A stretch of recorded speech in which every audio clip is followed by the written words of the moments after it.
नमस्ते और हमारे आज के सत्र में स्वागत है। आज का विषय सीधा दिल को छूता है, हमारे पालतू जानवर। क्या वे महज साथी हैं या हमारे बीच का रिश्ता कहीं ज्यादा गहरा है?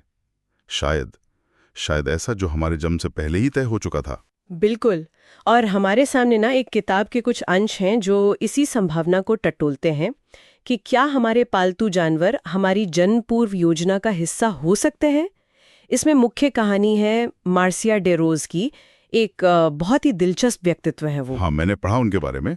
वो एक माध्यम है, मतलब आत्माओं या जानवरों से बात कर सकती हैं, और अभिनेत्री भी हैं और बौनी भी। हाँ सही। तो उनके अपने जानवरों के साथ जो अनुभव रहे हैं वो तो हैं ही, साथ ही स्टेसी नाम के एक और माध्यम है, उनसे मिली जानकारी भी है जो आत्मा के स्तर की योजनाओं पर थोड़ी रोशनी डालती है। अच्छा, तो आज हम इन्हीं स्रोतों की थोड़ी गहराई में उतरेंगे। क्या जानवर वाकई हमें सिखाने आते हैं? क्या ये रिश्ते मतलब आत्मा के स्तर पर पहले से तय होते हैं? चलिए मार्सिया की कहानी से ही शुरू करते हैं, देखते हैं उनके अनुभव क्या बताते हैं। हाँ, तो मार्सिया जैसा आपने कहा 4 फुट 6 इंच लंबी हैं, लेकिन जीवन की चुनौतियों का सामना उन्होंने बड़ी हिम्मत से किया। बौनेपन के कारण बचपन में उन्हें काफी चिढ़ाया जाता था, खेलों से बाहर रखा जाता था, ये सब उन्होंने सहा। फिर उन्होंने हास्य को अपना हथियार बनाया और अभिनय में भी सफलता पाई।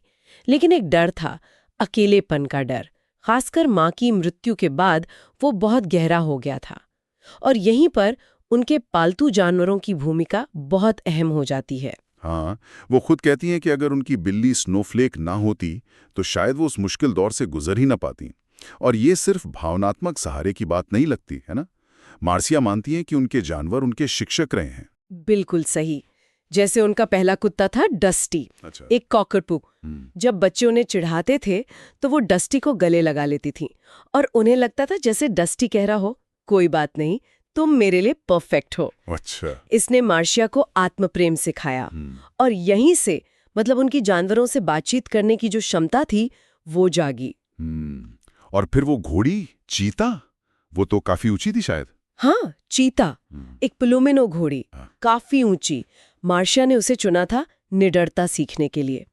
जब स्कूल में दिन बुरा जाता था वो चीता के पास जाती थी और उन्हें लगता था चीता कह रही है, अरे वो क्या कहते हैं, भूल जाओ, देखो हम साथ में क्या कर सकते हैं, चलो चलो चलें। वाह, यानी हर जानवर एक खास सबक लेकर आया था उनके जीवन में। जैसे डस्टी ने आत्मप्रेम, चीता ने निडरता। हाँ, ऐसा ही लगता है। और एक मुर्गा भी था, क्रुक्ड बीक, उसकी चोंच मुड़ी हुई थी, वो दूसरे मुर्गों के साथ खा नहीं पाता था, तो मार्सिया उसे हाथ से खिलाती थी। उसने मार्सिया को करुणा सिखाई और ये भी कि अलग होना भी खास हो सकता है। हर जानवर ने उनके जीवन के किसी न किसी पहलू को छुआ। और ब्रूटस का भी जिक्र है, वो टेरियर पूडल मिक्स था ना, 16 साल साथ रहा। उसने क्या सिखाया? ब्रूटस, हाँ, वो 16 साल उनके साथ था। उसने जिम्मेदारी सिखाई, सुनना सिखाया, बिना शर्त प्यार करना सिखाया और सेवा का भाव भी। और कमाल की बात यह है कि मार्सिया को लगता था कि वो उनकी ऊर्जा को मीलों दूर से महसूस कर सकता था। अच्छा। हाँ, और जब वो बीमार हुआ, बहुत बीमार, तो ऐसा लगा जैसे उसने जाने के लिए मार्सिया के तैयार होने तक इंतजार किया। और जाते जाते भी मार्सिया के अनुसार उसने कहा, हमेशा याद रखना मैं तुमसे कितना प्यार करता हूं। अगर तुम चाहो तो मैं तुम्हारे पास वापस आऊंगा। अरे बाप रे, ये तो बहुत ही गहरा भावनात्मक रिश्ता दिखाता है। ब्रूटस के बाद फिर स्नोफ्लेक आए, वो स्यामी बिल्ली जिसने आते ही फुफकार कर कहा, इतनी देर क्यों लगाई। हाँ बिल्कुल, जैसे वो जानती थी कि उसे यहीं आना है। स्नोफ्लेक ने तो मार्सिया की माँ की देखभाल में भी मदद की, जिन्हें डिमेंशिया था। मार्सिया बताती हैं कि एक बार वो माँ के पास लेटी हुई बोली, मैं एक अच्छी नर्स हूं है ना, मेरे पास सफेद वर्दी भी है। कमाल है। और माँ के जाने के बाद स्नोफ्लेक ने मार्सिया से कहा, मेरा काम उसके साथ पूरा हो गया, अब मुझे तुम्हारी देखभाल करनी है। ये सारी बातें मार्सिया के अनुसार जानवरों के साथ उनके सीधे संवाद का हिस्सा हैं। और फिर गूफी आया, वो पड़ोसी की काली बिल्ली थी जो इनके पास ही रहने लगी। उसने क्या सिखाया? गूफी, हाँ, वो बड़ा जिद्दी था, अपनी मर्जी का मालिक। उसने मार्सिया को सिखाया कि अपनी बात कैसे कहनी है, अपने लिए कैसे खड़ा होना है। और फिर विली आया, एक और सियामी, वो धैर्य सिखाने आया। तो ये सब कहानियां इस विचार को वाकई मजबूत करती हैं कि जानवर सिर्फ जानवर नहीं है, बल्कि हमारे जीवन में शिक्षक और मार्गदर्शक भी हो सकते हैं। ये तो हुई मार्सिया के अपने अनुभव और उनकी बातचीत। लेकिन आपने शुरू में स्टेसी नाम की एक और माध्यम का जिक्र किया था। उनकी जानकारी आत्मा के स्तर की है, इसमें क्या फर्क है? मार्सिया की बातचीत से ये कैसे अलग है? देखिए, फर्क है नजरिए का। मार्सिया जानवरों से सीधे बात कर रही हैं, उनके वर्तमान जीवन के अनुभवों के बारे में। स्टेसी की जो जानकारी है वो जन्म पूर्व योजनाओं पर आधारित है। मतलब आत्मा ने जन्म लेने से पहले क्या योजना बनाई थी। ये आत्मा के स्तर का संवाद है जो स्टेसी एक माध्यम के जरिए सामने आया। अच्छा, समझा।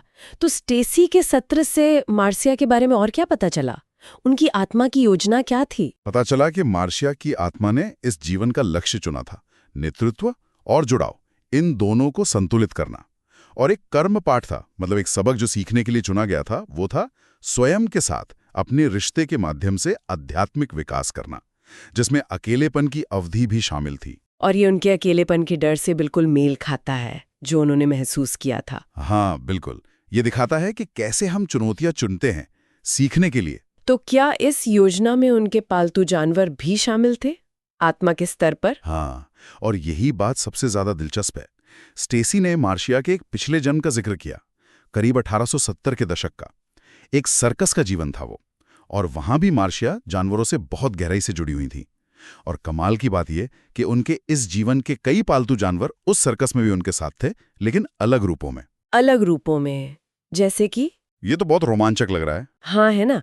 जैसे चीता उस जन्म में भी घोड़ी ही थी, लेकिन स्नोफ्लेक वो एक शेरनी थी। शेरनी? रेवेली एक भाग था, क्रूप 8 वो मुर्गा, वो एक मैकाओ तोता था। और डस्टी, ब्रूटस और गूफी, ये तीनों उस जन्म में हाथी थे। हाथी? तीनों के तीनों। इसका कोई खास मतलब था? ये सब एक साथ क्यों? स्रोत के अनुसार? हाँ, हर जानवर का उस पिछले जन्म से जुड़ा एक उद्देश्य था जो इस जीवन में पूरा हो रहा था। जैसे मैकाओ तोता जो इस जन्म में क्रूक्ड बीक बना, वो पिछले जन्म में 20 साल मार्सिया के साथ रहा था। इस जीवन में वो मार्सिया की दयालुता का बदला चुकाने और ये याद दिलाने आया था कि बाहरी रूप मायने नहीं रखता, अंदर क्या है वो जरूरी है। आत्मा के स्तर पर हुई बातचीत में मैकाओ ने उस कैद से मुक्ति और भावनात्मक उपचार को याद किया जो उसे मार्सिया की दयालुता से मिला था। तो ये सिर्फ सहयोग नहीं था, ये एक तरह का सोल ग्रुप है, मतलब आत्माओं का समूह जो एक साथ सीख रहा है, एक साथ बढ़ रहा है। स्टेसी के अनुसार बिल्कुल यही बात है। मार्सिया का सोल ग्रुप उच्च कंपन के पथ पर है और उसके पालतू जानवरों ने उसे निस्वार्थ प्रेम के जरिए भावनात्मक रूप से खुलने और अपने सही रास्ते पर वापस आने में मदद की है। वे सचमुच उसके शिक्षक रहे हैं, आत्मा के स्तर पर भी। क्या दूसरे जानवरों के साथ भी ऐसी योजनाएं थीं? जैसे ब्रूटस जो पिछले जन्म में हाथी था। हाँ, ब्रूटस ने खुशी, सकारात्मकता और हौसला बढ़ाना सिखाने का वादा किया था। स्त्रोत में एक और बहुत ही अनोखी बात का जिक्र है, वॉक-इन का। वॉक-इन? ये क्या होता है? शायद सबने ना सुना हो इसके बारे में। स्रोत में क्या बताया गया? हाँ, ये थोड़ा जटिल कॉन्सेप्ट है।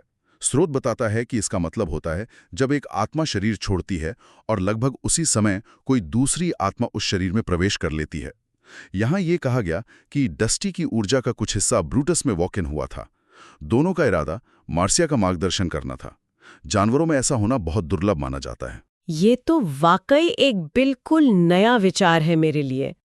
और स्नोफ्लेक जो पिछले जन्म में शेरनी थी? स्नोफ्लेक के बारे में कहा गया है कि वो लगभग हर जन्म में मार्सिया के साथ रही है, समर्थन देने के लिए। शेरनी के रूप में उसने मार्सिया को स्त्रीत्व और शक्ति सिखाई थी। इस जीवन में माँ की देखभाल और परिस्थितियों के अनुसार ढलने के माध्यम से उसने लचीलापन सीखने में मदद की। स्टेसी ने यह भी बताया कि स्नोफ्लेक की आत्मा बहुत बड़ी या विकसित है। वो पहले मानव रूप में भी रह चुकी है, पर उसे वो पसंद नहीं आया। हर जानवर की अपनी एक पूरी कहानी, अपना उद्देश्य। कमाल है।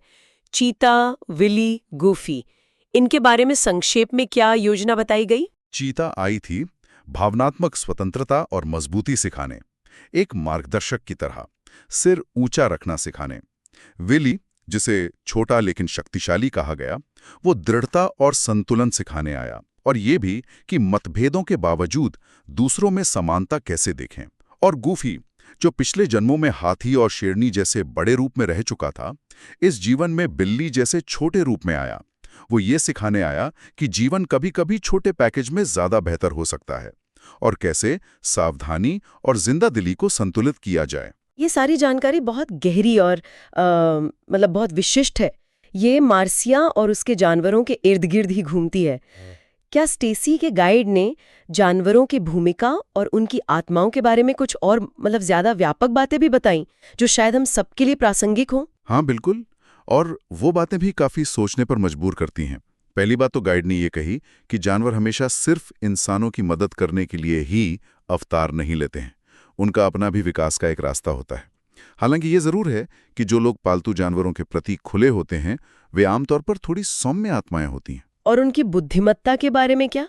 मार्सिया के जानवर तो बहुत बुद्धिमान लग रहे थे, जिस तरह वो संवाद कर रही थीं। गाइड के अनुसार जानवरों की बुद्धिमत्ता अक्सर उच्च हो सकती है, क्योंकि वे मानवीय भावनाओं के जो चरम उतार चढ़ाव होते हैं उनसे काफी हद तक बचते हैं और इसलिए तेजी से सीखते हैं। उनमें सभी जीवित चीजों के प्रति एक स्वाभाविक श्रद्धा होती है और अपने अस्तित्व को लेकर ज्यादा स्पष्टता होती है। फर्क शायद आत्मधारणा का है, उनमें मनुष्य की तरह का जटिल अहंकार नहीं होता। क्या आत्माएं इंसान और जानवर दोनों रूपों में आ सकती हैं, मतलब अदल बदल के? गाइड ने बताया कि ऐसा होता है पर बहुत दुर्लभ है। पशु रूप चुनने वाली आत्माओं में से केवल 2-3% ही मानव रूप भी चुनती हैं। मानव पथ को ज्यादा जटिल और चुनौतीपूर्ण माना जाता है। और मृत्यु के बाद जानवरों का क्या होता है? क्या वो भी वहीं जाते हैं जहां इंसानी आत्माएं जाती हैं? हाँ, गाइड के अनुसार वे मनुष्यों के समान ही आध्यात्मिक लोगों में जाते हैं।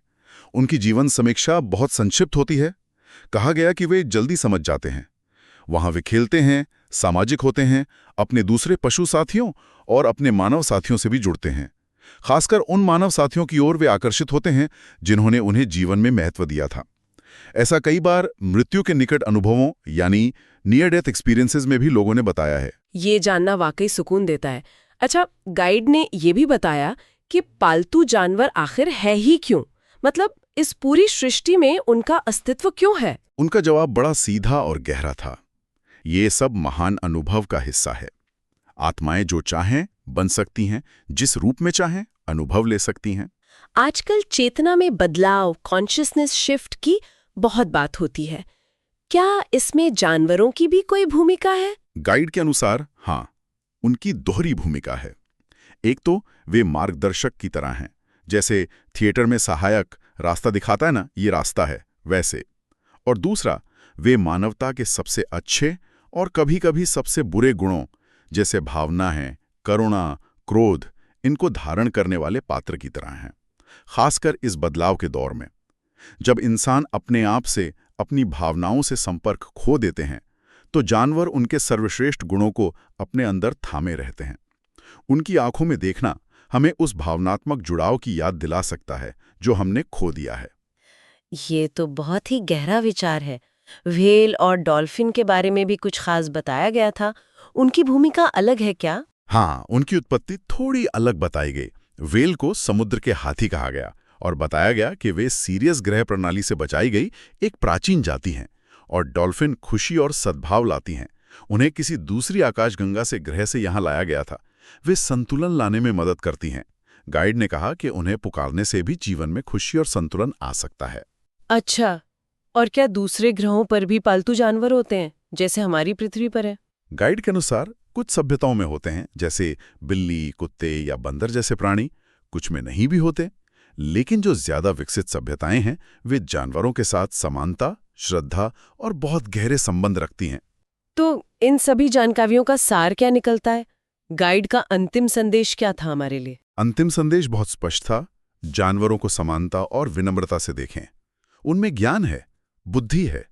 अगर हम अपने मानवीय अहंकार को थोड़ा सा परे रखकर, शांत होकर उनकी आवृत्ति, उनकी फ्रीक्वेंसी से जुड़ने की कोशिश करें तो हम उन्हें एक बिल्कुल नई रोशनी में देख सकते हैं। पशु आत्माएं मानवता के लिए अच्छी हैं, बहुत अच्छी।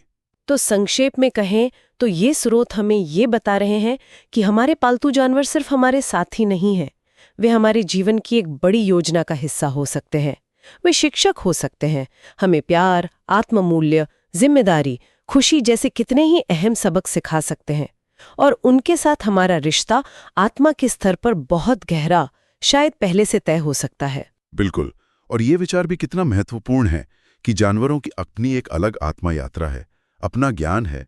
और जब हम इंसान इस दुनिया में आकर अपने असली प्रेम स्वरूप को कई बार भूल जाते हैं, तो ये जानवर हमें उसकी याद दिलाते हैं। जैसा स्रोत में एक जगह कहा भी गया है, केवल हम जो प्रेम हैं इतने प्यारे हो सकते हैं। उनका वो बिना शर्त का प्यार, हमारी नकारात्मक ऊर्जा को बदलना, हमें हमारी ताकत याद दिलाना, शांति देना। स्रोत में हन्ना बीकनफील्ड का भी जिक्र था ना, जिनके अनुसार पालतू जानवर पारिवारिक तनाव सोख लेते हैं, हमारी दबी हुई भावनाएं व्यक्त करते हैं, यहाँ तक कि बीमारी भी साझा कर सकते हैं। और ये भी कि कभी-कभी हमारे प्रियजन जो चले गए या पुराने पालतू जानवर वो वॉक इन या पुनर्जन्म के जरिए लौट भी सकते हैं। हाँ, या फिर कोई प्रियजन या कोई गाइड भी हमारे साथ जीवन बिताने के लिए पालतू जानवर का रूप चुन सकता है। अंततः स्रोत यही इशारा करता है कि हम पृथ्वी पर प्यार देना और पाना सीखने आते हैं, और हमारे बीच ये अद्भुत शिक्षक हर पल मौजूद हैं। हमारे कुत्ते, हमारी बिल्लियां, हमारे घोड़े, पक्षी, जिन्होंने इस कला में, प्रेम के इस कला में महारत हासिल की हुई है। कर आत्मा के स्तर पर इन रिश्तों की संभावनाओं तक पर विचार किया। एक अंतिम विचार जो शायद इन स्रोतों से उभरता है और हमें सोचने पर मजबूर कर सकता है। अगर हम इस दृष्टिकोण को थोड़ा भी माने, तो हमारे अपने जीवन के जो पशु साथी रहे हैं या हैं, चाहे वे बड़े हों या छोटे, उन्होंने हमें ऐसे कौन से अनजाने सबक सिखाए होंगे जिन पर शायद हमारा ध्यान ही न गया हो। ये सोचने वाली बात है। या फिर ये सवाल कि अगर पशु आत्माएं मानवीय भावनात्मक उतार चढ़ाव से बचते हुए तेजी से सीखती हैं, तो क्या उन्हें ज्यादा ध्यान से देखकर, उनके व्यवहार को समझकर हम अपनी मानवीय जटिलताओं को बेहतर ढंग से समझने के बारे में भी कुछ सीख सकते हैं? इसी विचार के साथ आज आपको छोड़ते हैं।